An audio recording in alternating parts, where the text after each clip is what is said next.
हिंदूंची मंदिरे, घरे, जमिनी आज मुस्लिमांच्या ताब्यात गेलेले आहेत. वक्फ बोर्ड हे फक्त मुस्लिमांसाठी स्थापन केलेले एक बोर्ड आहे. वक्फ बोर्डच्या भारतात 3 नंबरच्या जागा आहेत. आज आपल्या सोलापुरातच साखरपेठ या भागात वक्फ बोर्डने कब्जा केल्यामुळे कितीतरी हिंदूंचे जीवन उद्ध्वस्त झाले आहे, असं म्हणत शुक्रवारी हिंदू महासभेच्या वतीने आपल्या मागण्यांचे निवेदन जिल्हाधिकाऱ्यांना देण्यात आले. वक्फ बोर्डाच्या अनुदानावर आपली भूमिका मांडताना काय म्हणाले पहा. जे महाराष्ट्र शासनाने वक्फ बोर्डासाठी 10 कोटी दिलं, वक्फ बोर्ड पुनर्जीवन करण्यासाठी, लोकांना, हिंदू लोकांवर अत्याचार करण्यासाठी ते निधी दिले असं मी समजतो. हिंदू समाज हा पोरका नसून अखंड हिंदू समाज जगात पसरलेला आहे.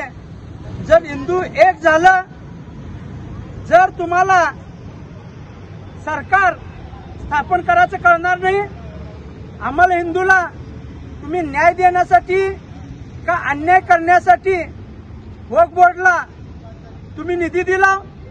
एक तर आमचं आंदोलन चालू आहे, वक्फ बोर्ड कायदा, वक्फ बोर्ड हे रद्द व्हावं यासाठी आम्ही राज्य सरकारला, केंद्र सरकारला निवेदन दिलं. जर निधी मागं परत नाही घेतलं, आम्ही तीव्र आंदोलन करू, रस्ता रोको करू, हे आम्ही इशारा देतो. जय हिंद, जय महाराष्ट्र.